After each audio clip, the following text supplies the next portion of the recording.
Hello, everybody, and welcome to Limited Level Ups. I'm Alex, and today we've got one final Bloomburrow episode coming your way, and I think one that's going to be very helpful if you're still drafting the format. We're doing a deep dive on Draft in Blue, Draft in Red, and dramatic gasp, even drafting Blue-Red, a deck that's had quite the resurgence in the past few weeks if you've been paying attention to some content creators out there. Mythic number 1, DeFore, has been forcing the deck, as DeFore tends to do, forcing kind of an underrated or underappreciated deck. Kyle Rose, aka Ham TV on Twitch, also been doing the same thing with Blue-Red. I've been drafting a lot more. I think there's definitely something there. I think knowing how to draft Blue-Red is an important tool in your tool belt, especially if you're planning to play in this weekend's Arena Open. There is another Arena Open this weekend, August 31st and September 1st. Just a little heads up there if you didn't know that was happening this weekend. And a really interesting tidbit, actually, from the Arena Open 2 weeks ago is that the most winning decks on day 2 during the competitive drafts were the Grixis color pairs, blue-red, black-blue, and black-red. I had a great blue-black deck myself for draft 1. I actually lost to a really good blue-red deck in draft 2. And honestly, just big picture in the format, I think you're doing yourself a bit of a disservice if you're ignoring or just downplaying the blue cards at this point, because there's a lot of really good blue cards in the format. I've been seeing blue cards flying around the table for the past few weeks. I've talked about this on previous episodes, but really going to hammer it home today and get into the weeds of things. So yeah, that's what we're in for today. We're going to talk about how to draft blue-red. We're going to talk about some individual blue cards, some individual red cards I want to point out, not just for blue-red, but just in the context of the format. We're going to talk about when to draft these cards and when not to just default to the Obzon color pairs. So yeah, let's just jump in. So we're going to start with an archetype breakdown of blue-red, the specifics of what you're looking for, what the deck's trying to do, and notably, I'm not really going to key off of 17 lands stats all that much for this breakdown, since usually when there's a deck that I think has more potential than its aggregate 17 land stats would have you believe, I like to sort by 17 lands top players and only look at the top player data. For a lot of decks that are a little bit trickier to draft or just need some know-how of how to approach the archetype properly, sorting by 17 lands top players can give you a pretty good rundown of what the deck's doing and when the cards you want to prioritize. But in the case of blue-red in Bloomburrow, even among top players, it's not performing that much better than the hands of the average 17 lands players. Really, it's only performing super well in the hands of a select few players that have really cracked the blue-red code, like DeFore, like Ham, like I'm sure some other people that aren't content creators. So my breakdown today is going to be a lot more based on my own experience drafting the deck, incorporating some ideas that I've picked up watching Ham, watching DeFore, who, by the way, if you're looking for more limited content, I would recommend both these players. Really, really strong players. I can link some of their stuff in the description of this episode. But yeah, just a slight forward that if you like to look on 17 lands as sort of a blueprint for what certain archetypes are doing, I don't think it works that well for blue-red. So let's just jump into what I think does work for blue-red and what's going on with the deck. So I think of Is It a lot like a constructed prowess style deck, and if you're not familiar with what that is and what I mean by that, these are decks that play a relatively low creature count. We're talking, in the context of limited here, we're talking something like 8 to 12 creatures. It's a pretty low creature count, of course, but the idea here is that the creatures you are going to play in this deck, they say, hey, if you play a lot of spells in your deck, if you're playing 14, 13 spells, I hit really, really hard, and I'm a huge threat. So anything with prowess, for example, something like Stormcatch Mentor, the blue-red 1/1 haste prowess, make your spells cost 1 less. Tempest Angler, this is the 1 hybrid is it 2/2. Then whenever you cast a non-creature spell, you put a +1/+1 counter on Tempest Angler. These cards are very, very bad if you've got like 8 spells in your deck. They're just not going to be good. But once you get to that 10, 11, 12, 13 range, they become really good threats. This deck, of course, wants a good amount of removal. If you have lowish creature count, you need to be able to affect the board. So, we're talking about your typical suspects here: Dire Downdraft, Agate Assault, Take Out the Trash. But then to pad out its spell count to make sure you can get to that 11, 12, 13 range of creatures, 2 super important cards for this deck are Might of the Meek, which is the single red mana instant. Target creature gets trample until end of turn and also gets +1 if you control a mouse. You draw a card, and Pearl of Wisdom, which is the 3 mana draw 2 sorcery in blue that costs 1 less if you control an otter. Not only are these spells that help trigger your creatures that care about spells, but they dig you to more spells, which is always a pretty important part of these kind of like blue-red prowessy style of decks. You really just want spells that keep chaining and chaining and chaining so you can keep triggering your prowess creatures, your Tempest Anglers. You can make your Eddie Merc Crab, which is the 7 mana 5/5 flash that gets cheaper for all the spells in your grave. You can make that cheap as early as possible. So the ultimate idea here, the plan of the deck, is that you land a cheap threat or two early in the game that care about spells, and these threats often have the ability to just solo the game on their own if you leave them unchecked. And they kind of need to be able to solo the game on their own when you cast a bunch of spells. They need to deal damage in huge chunks, because if you don't have a lot of creatures in your deck, well, each individual creature has to be responsible for like 5 to 10-ish damage. So you're playing these cheap threats, you're trying to keep the opponent off balance with removal and bounce so they can't race you back, and you're casting these cantrips. So it basically plays out like a tempo deck. Like, that's the closest approximation I could give you for an archetype that people are familiar with. It is a Delver style deck, which is terminology that's probably a little bit outdated at this point, but the idea is you're just sticking something early and casting a bunch of spells, and that thing that you stuck early benefits from all the spells you're casting. And I think that that exact structure of needing a relatively low creature count for your cards to function, for your creatures actually to be good, is part of why I think the deck is not doing well in the aggregate. Because from what I've observed, a lot of players feel uncomfortable playing limited decks with low creature counts. You know, there's always that thought in the back of their head. It's like, is 9 creatures gonna be enough? I feel like I should add a few more just to, have a few more threats in there. But that thought at the back of your head, if that's something you're thinking while drafting this is a deck, or, is decks in other formats, that's actually going to hurt you, because the structure is fairly rigid of how many spells you need. You need to be comfortable drafting a deck that doesn't nicely fit into what we think about like a limited deck typically, like the blueprint for a typical limited deck with 15-ish creatures and some removal spells, some tricks. That's not what's going on here, and you really, really need to be strict on yourself about that. You really need to say, okay, I need to be particular and picky about the creatures I play, because that's the other side too. If you're only going to play 9 creatures, 10 creatures, those creatures have to be particular creatures. They have to be the ones that care about spells. You need a good reason to pay this deck building cost that I'm suggesting you pay of having a bunch of spells and not that many creatures. So yeah, I think just a lot of room for error when drafting this deck in the format. Either people pushing towards too many creatures in their deck,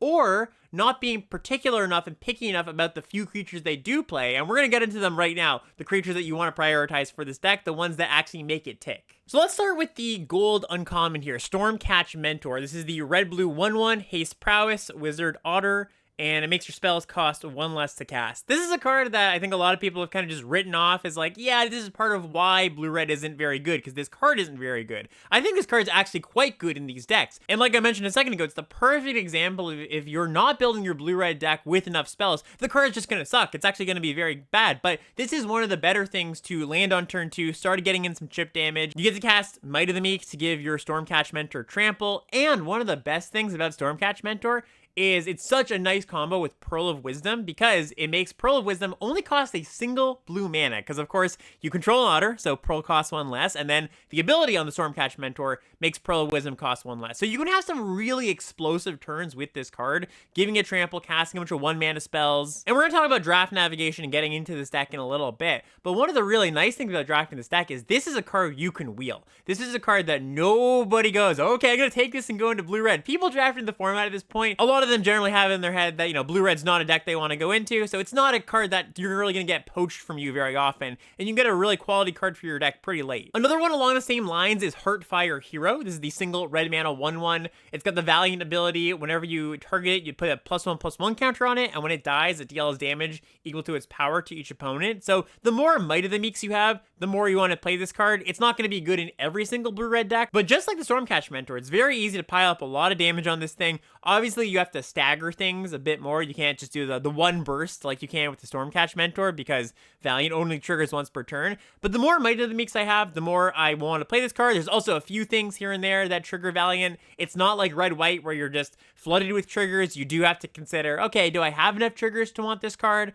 I would say enough triggers is like 6 or 7, but if you're there, it's the perfect style of threat for this deck. Tempest Angler, which is the one hybrid Izzet 2/2 that you put a counter on it when you cast a non-creature spell, very similar to Stormcatch Mentor. It's another card, just like Stormcatch Mentor, that goes close to last pick. You're not going to ever have to prioritize this, and it's not super exciting. It's not one of the better threats in this deck, but it certainly fills that role of good enough when you've got enough spells in your deck. Coruscation Mage is great. This is the 1 and a red 2/2 that have Offspring for 2 mana. Whenever you cast a non-creature spell, this creature deals 1 damage to each opponent, so this is the kind of card that you can just have sitting in play, cost cantrip, cantrip, cantrip, cantrip, and just kill them out of nowhere. Doesn't matter. It's a little bit later in the game. They've stalled up the board. This thing can still solo them. A lot of times what happens is you have a Heartfire hero or a Stormcatch Mentor or a Tempest Angler, and you deal the first 10 points or so, and then the opponent kills this or stabilizes, and then the Coruscation Mage can kind of deal the rest of the damage. Shoreline Looter, which of course is just a great blue card, 1 in a blue for a 1/1, can't be blocked, and when it deals damage, you draw a card, discard a card, but if you have Threshold, you just draw a card. This isn't quite the same style of threat as like Tempest Angler or Stormcatch Mentor, because it's not just going to deal a ton of damage by itself, but it still plays really well with all the cards that Stormcatch Mentor and Tempest Angler play well with, which is interaction, of course, because you want to be able to keep the board clear as you're pecking in with your 1/1. Casting a bunch of cantrips gets you to Threshold really quickly, so it's not going to kill them out of nowhere, but it will do a really good job of filtering your hand, drawing a bunch of cards. Like, this is the kind of card that kills the opponent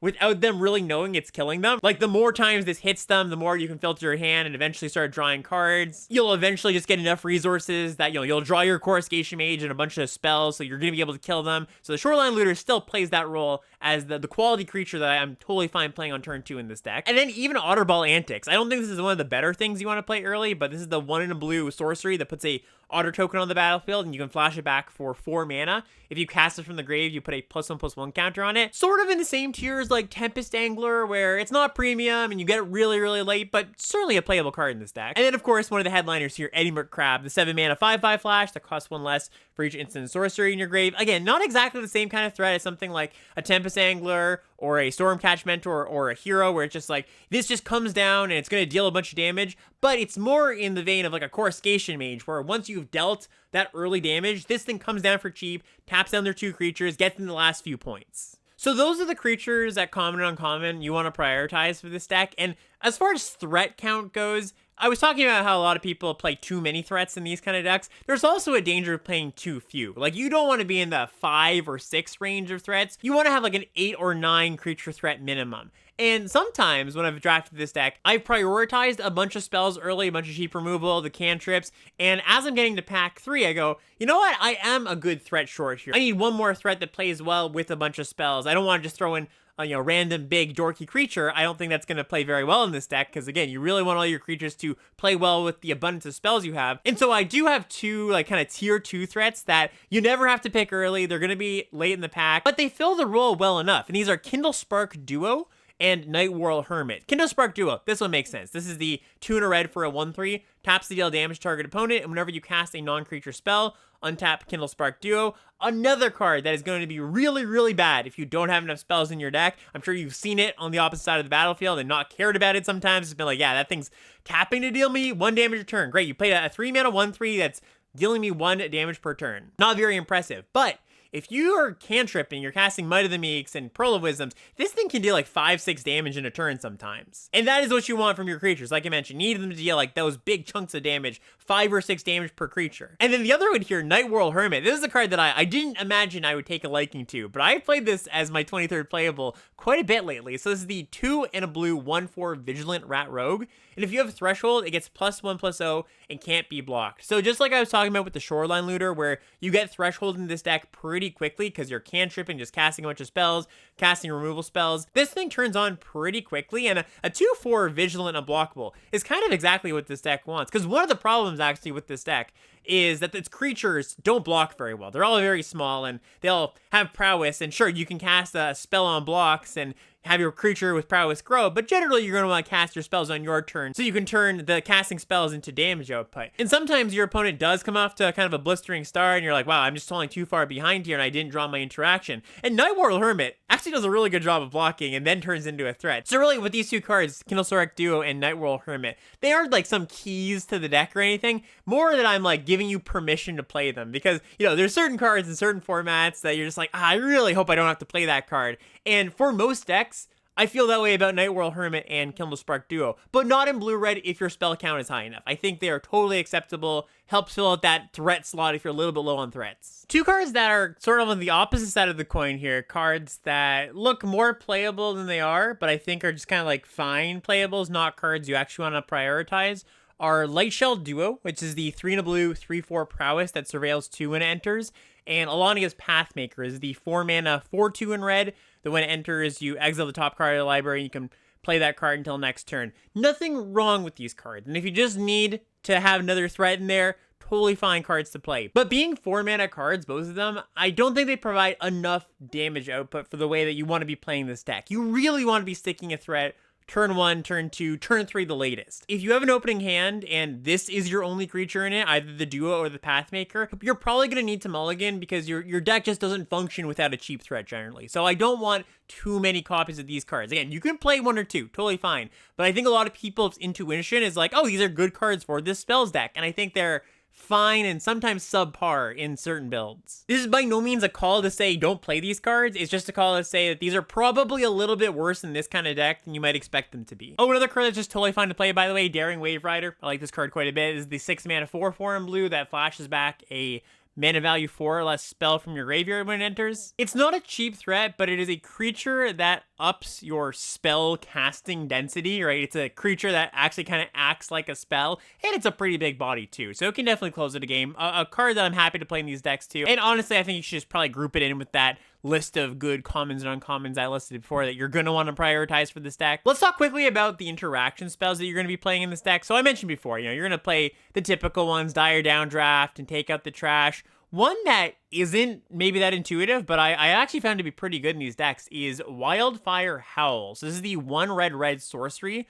You can gift a card as you cast it, and it deals 2 damage to each creature. But if you promise the gift, you deal 1 additional damage to any target and then 2 damage to each creature. So you can kill a bunch of 2 toughness creatures plus 1 3 toughness creature, basically. This card shores up a lot of weaknesses that this deck has, which is falling behind early to a bunch of cheap creatures, being not very good against like a rabbits deck, like a go wide deck, because all your interaction is point and click removal, and your creatures don't block very well. Like generally against a go wide deck, the best answer is just a big blocker, so your opponent can't go attack all over multiple turns. They're gonna lose some things in the process, but you don't present those kind of blockers in this deck very often. So Wildfire Howl can really solve a niche problem for this deck of not being good against early creature beatdown and against go wide decks. And one really nice thing is that there are a lot of builds of blue-red where it doesn't actually kill any of your own things. Like a lot of your cards scale out of range of 2 damage pretty quickly. So your Heartfire Hero, for example, not that hard to scale that out of range. Stormcatch Mentor, any of the 1/1 prowess things, like just cast 1 other spell plus the Wildfire Howl, your Mentor survives. Tempest Angler, same thing. It's always going to survive this. The bigger threats like Daring Wave Rider, Eddy Crab, they survived it. Kindle Spark Duo, that's a 1/3. Night Whirl Hermit, that's a 1/4. So yeah, Wildfire Howl, just a nice little piece of tech that just might not be on your radar and I think is pretty good in most blue-red decks. Booming Blast is a card that I don't like very much, but in blue-red I think is totally fine. This is the 1 in a red instant that you can gift a treasure as you cast it. It deals 2 damage to target creature, and if the gift was promised, it deals 3 damage to that creature's controller. So the idea here is, yes, it's a bit of an underrate removal spell, 2 damage for 2 mana, not great. But in this deck where you care about chip damage, you just care about killing your opponent, that 3 damage, that makes up for it, basically. And then just like a bounce spell, like Into the Floodmaw, single blue mana for a bounce a creature, and if you gift a Tapfish, you can bounce an on-land permanent instead. This is the exact kind of card that your blue-red spells decks generally kind of want in most formats, and there's going to be a specific reason we talk about in a few minutes about why you might want to prioritize Into the Floodmaw. And then this is probably a good time to talk about it as any. As far as balancing your cantrips, number of cantrips versus number of removal spells, I think I generally want like 5 to 6 copies of Might of the Meek and Pearl of Wisdom collectively, right? Not 5 or 6 copies of each. That's a bit much.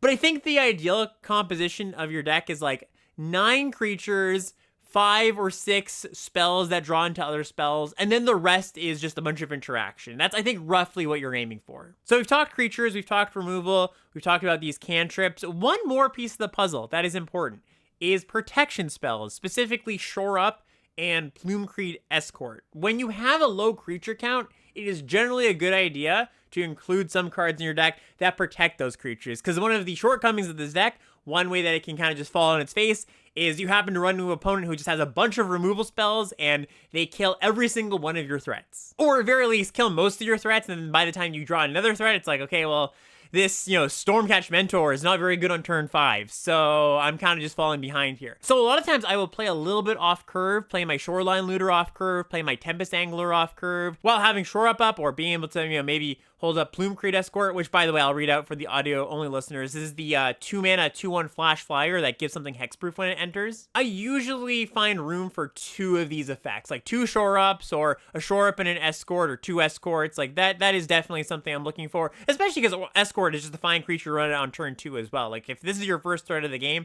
that's also totally fine. And if you are enjoying the show so far, quick shout-out to the Patreon, patreon.com/limitedlevelups. As I say every week, it is the #1 place you can go if you like any of my content, whether that be this podcast, the YouTube channel, my Twitch stream. #1 place you can go to support me and my content. And there's a bunch of reward tiers we want to give back to you. Some of the rewards over there, you get access to my 17 land logs if you want to see how I'm drafting, how I'm building, how I'm playing. You get access to deck tech help in the Limited Level Ups Discord, which, by the way, is a free Discord that anybody can join. At some of the higher tiers, you get coaching. You get access to the group Quartal class sessions that we have every month, where we have, usually about a group of like 10 people drafting, talking about the draft, and just get some good discussion going once per month. So if any of those appeal to you, or you're just interested in supporting the show, go check that out. Patreon.com/limitedlevelups. Let's talk about some rares that are really good for this deck. And there's a lot of really good blue rares just flying around the table these days. Like I mentioned, I think people just undervalue blue generally. Maybe not even necessarily somebody watching this video, but the arena population at large. It could be you watching this video too. I think even amongst people that are kind of in the know, consuming content, I've seen a lot of people in my comment sections of my YouTube videos just saying like, yeah, like I've been shying away from blue because I'm not exactly sure how to draft it. So just want to put you on to some of the really good rares for this deck, because there's actually quite a few. #1, Storm Chaser's Talent. This card is excellent, and I get it so late. Like, I'm talking pick 7 in pack 1, which just says to me that people don't know this card is that good. This is the single blue mana class at rare that comes in. You get a 1/1 prowess token. You can level up for 4 mana to get to level 2 to buy back a instant or sorcery card from your graveyard to your hand. And at level 3, leveling up for 6 mana, the class now has the ability, whenever you cast an instant or sorcery, you make a blue otter creature token with prowess. Card is just awesome. It's a cheap threat. It's a good way to grind. It's a good way to up your spell count. It's a creature that is a non-creature that triggers all your prowess things. Yeah, card is just phenomenal. It's really good in any deck, to be honest. Like, I don't really think you have to be blue-red for it to be good. Most decks, blue-black usually has enough spells. Blue-green even sometimes have enough spells, and you can pick this up with your Sticky Tongue Sentinels to replay it. Nice little class plus Sticky Tongue Sentinel action going on there. So don't overlook this one. This one is truly a great one. And then I think followed by that is Ral, Crackling Wit, which is the Is It Planeswalker. I'm not going to read this full one out, but it's just very good in your spells deck. Makes a bunch of prowess creatures, draws you a bunch of cards. Thundertrap Trainer, another excellent card that I get really late. This is the 2-mana 1/2 Otter, has Offspring for 4. When it enters, you look at the top 4 cards of your library. You could take a non-creature, non-land from among them, put into your hand, put the rest in the bottom of your library in any order. Valley Floodcaller is an interesting one. This is the 3-mana 2/2. It's got Flash, it's an Otter, and it says you can cast your non-creature spells as though they had Flash. So basically, your sorceries are instants, and whenever you cast a non-creature spell, birds, frogs, otters, and rats get +1/+1 until in a turn you untap them. This one you do need, a relatively high-ish creature count, at least high-ish for blue-red, in the 12 to 13 creature range, but also like any prowess tokens you have, Otterball Antics or Ral or Storm Chaser's Talent, that makes me want to play the Floodcaller more. It's just a card that you can't really play if you've got like 8 creatures. You're not really going to get the benefit of the +1/+1 to all your things. I mean, if you just want to play it as like a 3-mana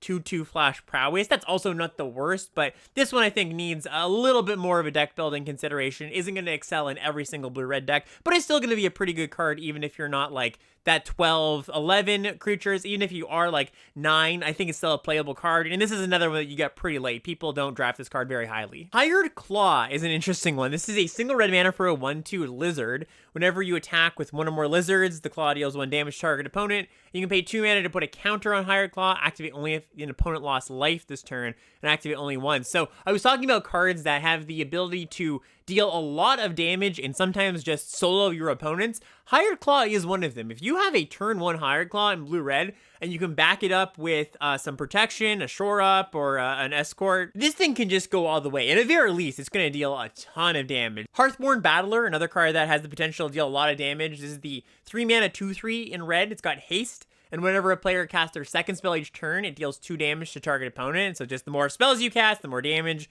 you cast, and it makes your opponent kind of be hesitant about the way they cast their spells. They don't want to take too much damage. It's, yet again, another card that can be responsible for like 5, 6, 8 damage just by itself. Season of the Bull. This is the red season. This is a very spell-specific season. Again, not going to read it out, but just does good things in your spells deck generally. And then I've got two oddballs here. First one is Wishing Well, which is actually a card that surprised me. I was looking at the 17 land stats for this card, and obviously, in the aggregate, again, in any random deck, this card is not performing very well, but in blue-red, it's one of the highest win rate rares, which is very interesting. So this is a 4-mana, 3 and a blue artifact.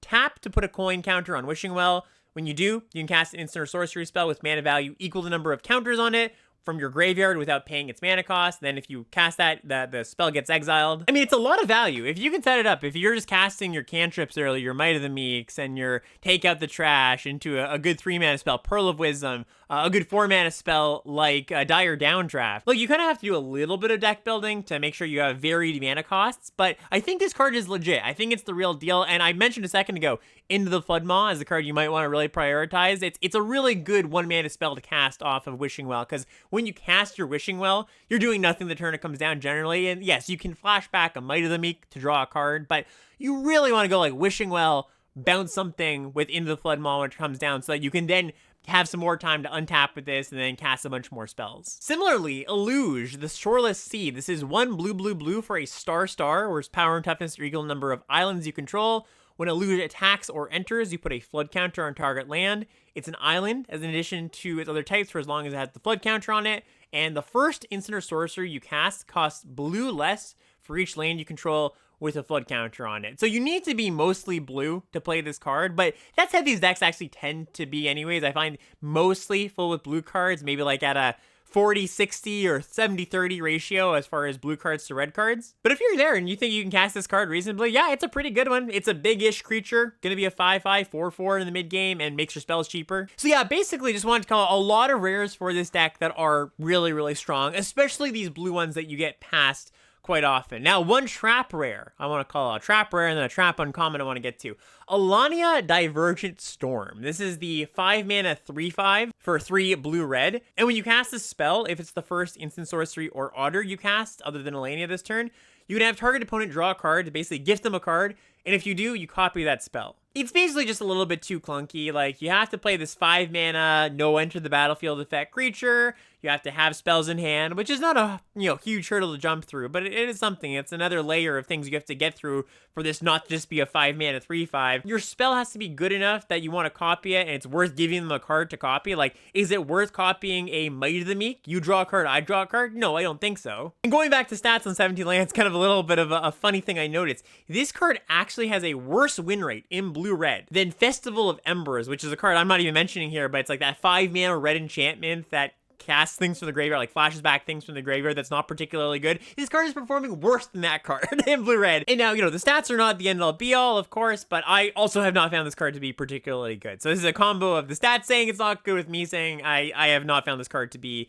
a strong card. And then there's Harnesser of Storms, which is the 3-mana 1/4 otter that says whenever you cast a non-creature spell or an otter spell, you may exile the top card of your library. Until on a turn, you may play that card. This triggers only once per turn. I don't think in the style of blue-red deck that I'm talking about here today, I don't think you really want this card, because you really want your cheap threats to be able to push a lot of damage. You don't really want, like, a value creature, right? You're not short on ways to see a bunch of cards in blue-red. Like, that's what this deck excels at. A lot of times when you're playing blue-red, you almost draw your whole deck, because all your Might of the Meeks and Pearls of Wisdom. This card doesn't really add that much, while not being a creature that produces a lot of damage, right? That's just not what you really want for this deck. So not a high priority, a playable, but I wouldn't prioritize it. And then the last thing to talk about as far as deck construction goes for blue-red is land counts. And one thing that, when you've got a lot of cantrips, like Might of the Meek, 1 mana, draw a card, that pushes you towards fewer lands, because if you have a bunch of these, you're eventually going to start accruing lands as you cast them. If you played a Coria, the cycling deck, it's the same logic, or it's just like, okay, if you're going cycle, eventually you just end up with a bunch of lands in hand if you're playing 17 lands. So most of my blue-red decks do default to 16 lands, especially the more Might of the Meeks you have, the more you want to push 16, sometimes 15. I know to 4 has gone as low as there's 14 in some builds where just really, really low curve. I wouldn't recommend cutting lands if you do end up with more 4 and 5 mana cards. You should still play 17 there. But if you've just got a bunch of good 1s, 2, and 3s and a bunch of Might of the Meek, then yeah, go to 16. 15 is where you start to get into color issues where you do want blue and red on turn 2 because you have blue and red 2 drops. Sometimes 1 drops, blue and red 1 drop, so you want access to that mana right away. So you do cut it into source count at that point. Once you go to 15, 14 lands, that becomes a concern. I was perusing DeForest's Twitter, and he was musing on the fact that he's actually not sure, like, land counts, what the optimal count is, because you really want to hit your first 3 lands for sure, but then past those first 3 lands, if you're your setup, you can cast your spells, you generally don't have any problem hitting the lands you need to, because you're just going to draw, like I mentioned a few minutes ago, most of your deck a lot of the time when you can set up your Pearls and your Might of the Meeks. So yeah, basically the optimal land count is a land count that will give you 3 lands every game, and both red and blue mana every game. And then it's not critical to hit your 4 and 5 in a lot of these blue-red decks, but you do really want to make sure you hit those first 3. You don't want to be skimping on lands so much that it's just like, oh, back to mulligan because I have a 1-lander. Oops, I have a 1-lander. I kept a 2-land hand, and okay, most of the time when I'm playing 17 lands, 2-landers are fine, but if I'm playing 15, it becomes a bit of a problem. So there is some balance there. I think going to 16 is almost always going to be safe with enough cantrips, and especially if you have Fountain Port Bell. Fountain Port Bell is actually really nice in this deck because it's a land that cycles and is also a non-creature for your cards that care about that. So I think maybe an optimal setup in a lot of decks is going to be like 15 actual lands plus a Fountain Port Bell. And I guess one final way to frame this is if you're playing 17 lands, I'm not going to say something went wrong in the deck, but I think your decks should aim to want to play 16 lands. That's what your curve should look like. And I think that mostly covers what I have to say about deck construction for blue-red. Let's talk about draft navigation and how you're actually getting into this deck, because it's not something that I would recommend just being like, okay, listen to the podcast episode. I know what this kind of deck wants. I'm going to jump in and try to draft it. I mean, some pods it's going to work because some pods just completely ignore blue-red, but the key is you need to be in a pod where people don't want the cards that go in these decks. You know, you're wheeling the Stormcatch Mentors. Maybe you do notice, hey, I got a really good blue rare 5th pick. You need to be able to pick up the Might of the Meeks and the Pearl of Wisdoms close to last pick. If there's somebody else fighting you for these cards, it's going to be a disaster because you need some pretty specific cards to make this deck work. So I guess my biggest tip for draft navigation is have it on your radar as a deck that you can be drafting. A lot of times when you draft this format, you start with black cards or you start with green cards. It can be kind of hard to imagine pivoting to a blue-red deck. But I think now, and especially if you are playing the Arena Open, but just in general on Arena where most people drafting right now, they're drafting with roughly the same parameters. They know what's up with the format. They know what cards are good. They know that green-white's a great deck and black-green's a great deck, and you're just not getting those decks as often. Once you get to that mid part of the pack and you say, okay, like I'm not seeing too many Obzon-ish cards, and I'm seeing a lot of blue and red cards, and you know, your brain is kind of trained to be like, oh, Tempest Angler, I don't want that card, or Stormcatch Mentor, oh, I wish this was a different gold uncommon. That wouldn't be my thought at that point where you say, oh, this is open. My thought would be, oh, you know what? Actually, this is something I can/should be doing. Now, I'm not saying give up on your good green-white start automatically, but once you get to the middle of the pack and most of the cards are blue and red or maybe blue and black and red, you should be evaluating every single pick past that being like, okay, should I pivot? Should I pivot? Should I pivot? And like I always say, the most important pick or pack for figuring out should I pivot, is it viable to pivot here, is your wheel pack, your pack 1, pick 9. If that pack comes back and you've got a lot of blue and red cards still in it, that might be your sign to go for it. Another layer of nuance here is just because blue and or red are open doesn't mean that you should go directly into blue-red. Like a lot of times when I start with blue cards, I want to be green-blue instead, right? Because I think generally that's an easier deck to get into. Or when red is open, maybe I started my draft in black and I go, okay, I'll be black-red because black-red's also a really good deck. Now I mentioned that some of the people that have been doing really, really well with this deck have just been forcing it sometimes, just seeing how that pans out. And like, you know, by all means, if you wanted to do that, I think there are going to be some drafts where that just does work out because this is a deck that's mostly ignored. But there's also a pretty high fail rate in that case, right? I wouldn't recommend necessarily going in expecting to get a great deck. More kind of thing, it's like if you go in understanding that if you try to force it, you might just fall flat in your face, but you also could shoot for the stars and get an excellent deck. If you have that expectation, then yeah, sure. But on the average draft, especially a draft that you need to do well in, like you're playing the Arena Open, it is much more a deck that I pivot into rather than just jump in. And just one broad draft navigation thought that I've kind of touched on as the weeks have gone by for this format. I think that the number one broad big picture mistake people make when navigating this format is just really paying too much attention to the cards in their pile already and not paying enough attention to what the rest of the table is doing. I've seen a lot of train wreck drafts where people kind of just are like, all right, blinders on, and I had a good green-white start, and green-white ends up just not being open at all. Pack 3 comes around, you're getting a bunch of great blue rares flying around the table. It's just a matter of not being vigilant. So I would just recommend being vigilant about what colors are open, because we're on a relatively like homeostasis level of the format where you should just draft what's open. I believe anyways, and at least that's what's been working for me. My win rate definitely went up in this format when I put aside my reservations about blue, and even in this past week, my reservations about red. And if those colors are open, I'm like, you know what? Yeah, there's nothing wrong with drafting them as long as you know how to draft them. All right, and I did say at the top of the episode that we are going to talk a little bit about just non-blue-red decks. If you want some thoughts on blue cards in particular, I'd recommend going to check out the card evaluation level up episode from 2 weeks ago. I talked a lot about the blue cards I like, some of the undervalued blue cards.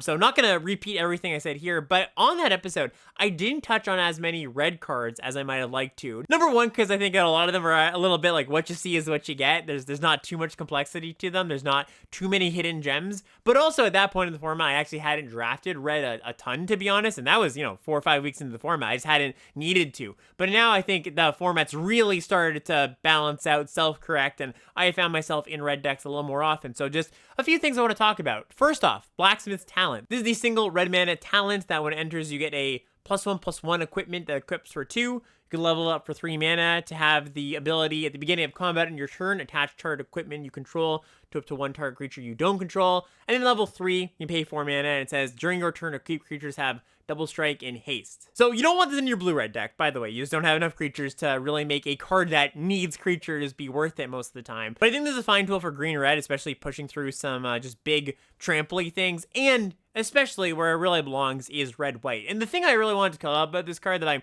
not sure that everybody knows is just a little bit of a rules thing, where when you have a Valiant card, and let's just say, on a previous turn you'd equipped this Blacksmith Talent equipment to that, you can just target the same creature that already has the equipment on it and say, yes, I would like to equip to this thing that is already equipped. That still works to trigger your Valiant. So this is just a free Valiant trigger every single turn, even if you don't have other creatures to move it to, other Valiant creatures. You can just target the same thing. So quality creature there for sure in red-white, solid in red-green. Not really a card you want in red-blue, and in red-black, yeah, it's playable, but I think it's not that great there. A lot of your red-black creatures, a lot of your lizards just have menace, have evasion. They don't really need an additional card to help them get in, so I would shy away from it, but again, not an unplayable card there. And then we have a card that I think a lot of people just underrate and undervalue and don't take as highly as I think they should. This is Flamecash Gecko, 1 red for a 2/2 Lizard Warlock at uncommon. When it enters, if an opponent lost life this turn, you add red-black. And you pay 2 mana, 1 red to discard a card, draw a card. I think people either look at this as a lizard-specific card or don't see this as good as it is. Like a free 2/2. Of course, you have to get the damage in, but a free 2/2 that is also flood protection. This card's fantastic. It is not just a lizard card. Put it in any of your red decks, you're going to be happy with it. And then Might of the Meek up next. We talked a lot about this card today, but really wanted to point out how good it also is in red-white. Like, I really like this card in red-white a lot because a lot of the Valiant enablers, they're not actually cards I really want to put in my deck, to be honest. Blacksmith Talent is a good one, but one of the ones that's seeded at common is the Bravekin Duo, right? The single white mana 1/1 that you can pay 1 and tap it to get something +1/+1. That card's just not particularly good. I much prefer Might of the Meek as my Valiant enabler. A few copies of this. Getting your Valiant trigger and then cycling to something else I think is generally a lot better. And then just quickly to touch on some of the non-Grixis red archetypes. Red Whites is a deck that I'm still not a full believer in. I don't dislike the deck, but I think the pulls into the deck are mostly at rare and uncommon. If you've got Mabel, if you've got Heartfire Hero, the single red mana 1/1 that we talked about for blue-red, those cards are great, but it really does need some higher rarity cards for me to really be happy with it. I think that the red and white common aggressive creatures aren't all that impressive, to be honest. A lot of the Valiant creatures aren't that great. So if you get into red-white, it's usually, for me at least, has been because of the higher rarity cards. And then similar comments about red-green. I've actually got a lot of comments in my Twitch chat this week about, do you like red-green? I don't know where these comments are coming from, but a lot of people have asked, do you like red-green?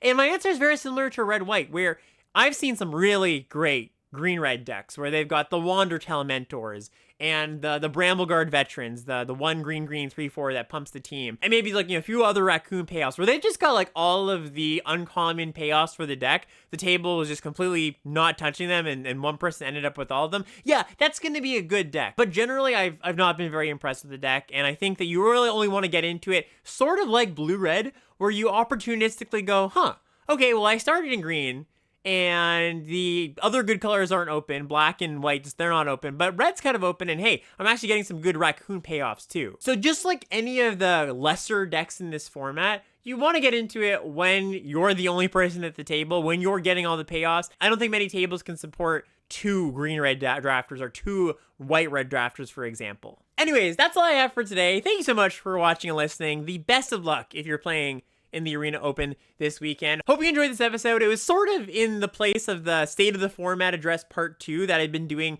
for the past few sets, but I didn't really feel there was enough churn in the meta to dedicate a whole episode to another State of the Format. It's still fairly similar with the addition of, hey, the lesser decks, now that people don't jump into them just willy-nilly, they need a reason to go into them. A deck like Blue-Red, which previously I just wouldn't want to draft at all, is something that you can approach, is something that you can draft if it's open at your table. Anyways, hope you enjoyed. If you like this, you're watching on YouTube, like, comment, subscribe, all that good stuff, and we'll see you next time. Bye, everybody.